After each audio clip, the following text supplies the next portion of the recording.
I stand before you due to hard work and the encouragement and support of many of you. And after 4 years of grueling academics, I finally get my reward. You know what that is? Public speaking.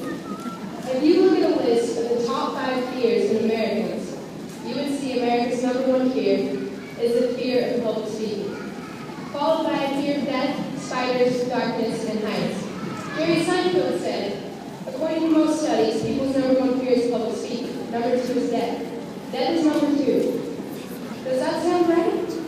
This means to the average person, if you go to a funeral, you're better off in the casket than doing the eulogy. Luckily, I am neither in a casket or giving a eulogy, nor am I afraid of public speaking, but I know how fear feels. I remember being that freshman, walking through the doors with uncertain steps. High school was a puzzle, and it was a struggle to figure out where all the pieces fit. Yet here we are, the class of 2013. It hasn't always been easy. We've had our fair share of ups and downs, but high school forever be those moments we came together as friends. I think of Battle of the Sexes sophomore year, lip syncing Girls Just Want to Have Fun and playing tug of war for the female victory. Of Jacob Morris's winning serve for our volleyball team to be the first ever to beat the faculty. Of Sarah Brinkerhoff unintentionally announcing herself as an outhouse rather than an outside hitter in the assembly. Of the victories of our athletes, including state champion basketball, softball, wrestling, and track and field players. Of Krista Dukes' incredible artwork on display every so often in the library. Of Newman, Kyle, Chris, and their crew rolling out in the parking lot at lunch. Of Mrs. Bastion's designated birthday, where we wrote her cell phone number on the boards of classrooms and told everyone to wish her happy birthday over text. But don't worry, they took it out of our senior fees. And I think of Joaquin Alvarez's incredible Just Dance skills discovered at a student council retreat, and of our very own Mr. Mustang, Forrest Price. I think of homecoming in 2013 when we finally didn't take last. In fact, we won. And here we are, the class of 2015. We finally found all the pieces to the puzzle, but we couldn't have done it without you. When I think of the pieces I needed, I see four, beginning with our community members and leaders. We're lucky to live in Nova. It's a small town where everyone knows everyone. We've been raised by the entire community, and we are who we are because of all of you. We've been taught principles of hard work, service, and brotherly love through examples of those here in Nova. Our hearts have been touched by you, and our lives have forever changed in growing up here. We've had so many opportunities, and I can't help but smile at the thought of the centennial celebration last summer.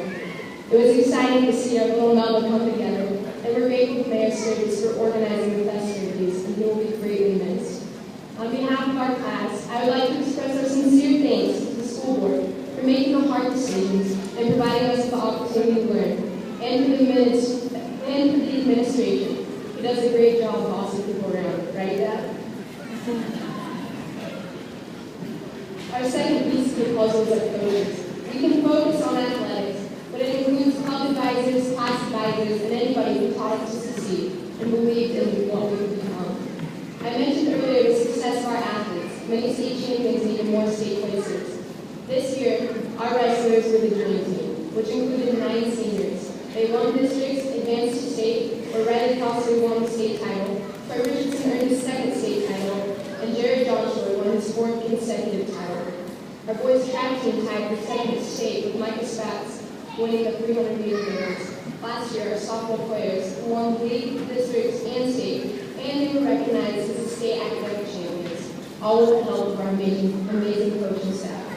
Our clubs have also been successful. Broken Roads placed first at Wilson State medical song, and Audrey Sweeney qualified for singing state.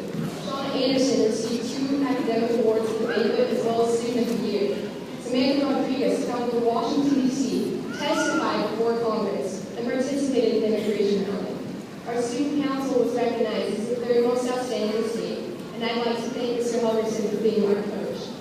He taught me leadership skills and gave me the confidence to run for state office, one of the most amazing experiences I've had in high school. Thank you to all of my coaches, Coach Herman, Rollins, Mayo, and of course Robin, to Coach Caps, who took me to state pole vaulting every year, and to Coach Abano, the closest thing I ever had to second walker. I love you guys, and I could move on without you. Our 3rd piece of the puzzle comes from our teachers. The staff at home has done so much for our class. They believe in us and don't settle for less than they know we can achieve. I promise you, many of us will not be standing here tonight without Miss Sebastian. She has the biggest heart of anyone I've ever known.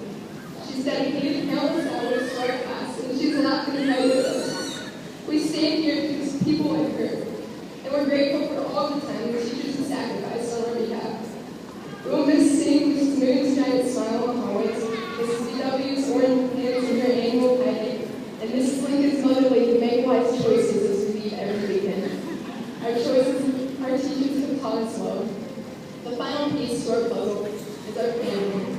Melba is our home, but it wouldn't be a home without our family. Our community is so close-knit that it feels like family. We've shared highs and lows and worked together to get done what needs to be done. But it really comes down to our parents. We would not be here without them. And I have to specifically point out everyone's mother, Beth Cole. She does so much for us, and we just love her so much, and she'll be so missed. And the parents of our seniors have done some incredible things and have helped to make our high school careers the best it could be. We're grateful for Diana Bradshaw and Teresa Sweeney for all their help in our class activities, especially junior prom. They've sacrificed hours for dances, hallways, plays, and the senior all-night party. We would also like to thank Marlene Rogers for her delicious cookies, the time she spent cooking and selling them, and her huge contributions to this class. We couldn't have done it without them. Last of all, I would like to thank my parents. I'm so grateful for my mother and father. I would not be standing here without them. They've taught me so much and given everything to me. And I love them dearly. In high school, we found all the puzzle pieces. Our community, coaches, teachers, and family. We are here because of you. It's been a long road and parts have been challenging, but we made it. We came together as strangers, but we leave forever friends. I'm so grateful to have called Mount Pearl these last couple of years, to be a part of the class of 2013. I have met so many incredible people that have shaped me into the person I am. Thank you for this opportunity, and for the community you've given us. We couldn't have done it without you. And though we're so excited to graduate and move on to the next step, we will miss you.